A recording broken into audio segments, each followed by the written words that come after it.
হে ভর্তি যোদ্ধারা, কি অবস্থা তোমাদের? আশা করি সবাই ভালো আছো। ওয়েলকাম টু আওয়ার আদ্যপান্ত পাঠশালা। তো আজকে আমি বিজয় তোমাদের মাঝে নিয়ে উপস্থিত হয়েছি হাতে ক্যালকুলেশনের ম্যাজিক।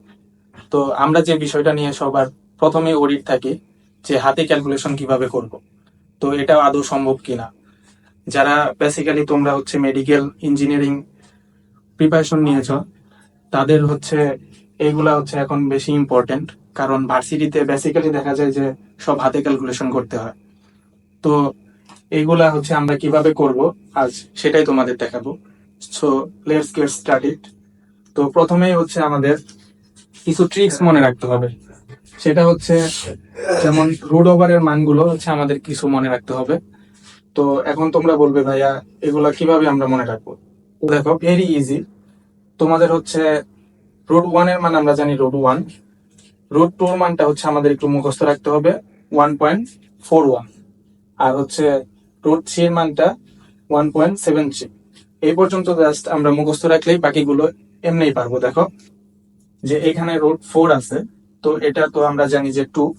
তো তারপরে যেগুলো আছে যেমন রুট ফাইভ, এখানে দেখতে পাচ্ছ হচ্ছে 2 into 2। তো এখানে কি হয়েছে যে এটার সাথে আমরা যদি 0.2 যোগ করে দিই, তাহলে দেখা যাচ্ছে যে সবগুলাতে 0.2 করে বাড়তেছে।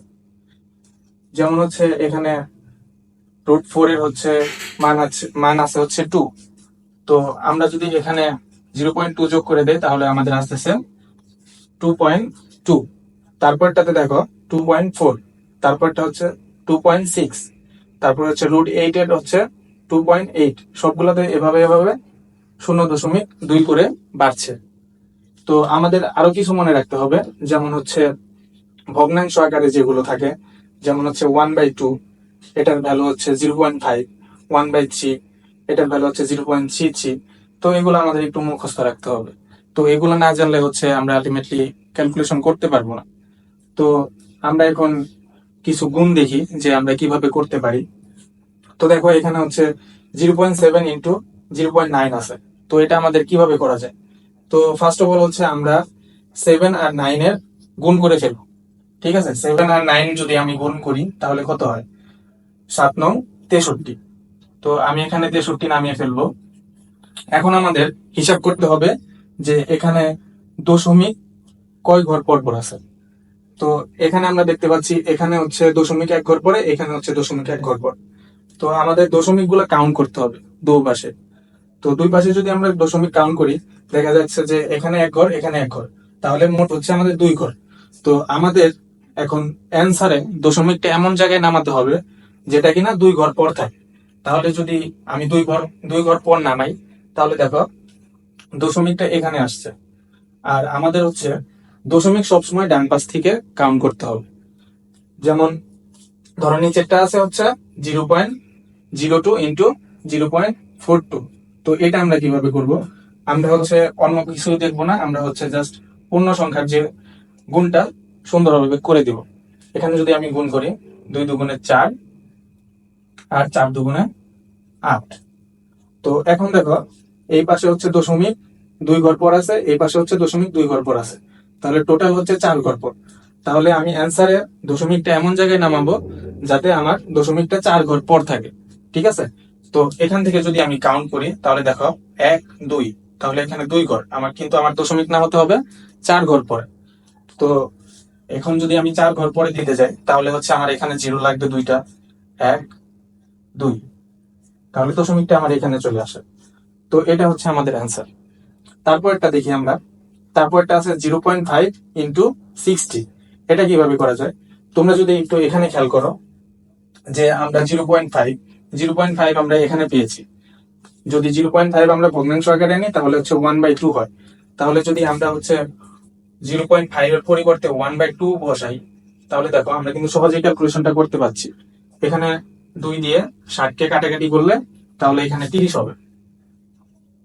তাহলে আমাদের অ্যান্সারটা হয়ে যাবে 30।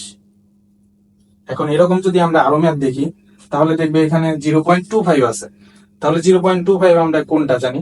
দেখো এইটা জানি আমরা, 1/4। তাহলে আমরা এখানে কি লিখতে পারি? 1/4 লিখতে পারি। তাহলে যদি তুমি 4 দিয়ে 28 কে কাটাকাটি করো তাহলে কত হয় ভাইয়া? 4 4 16, 4 5 20, 4 6 24, 4 7 28।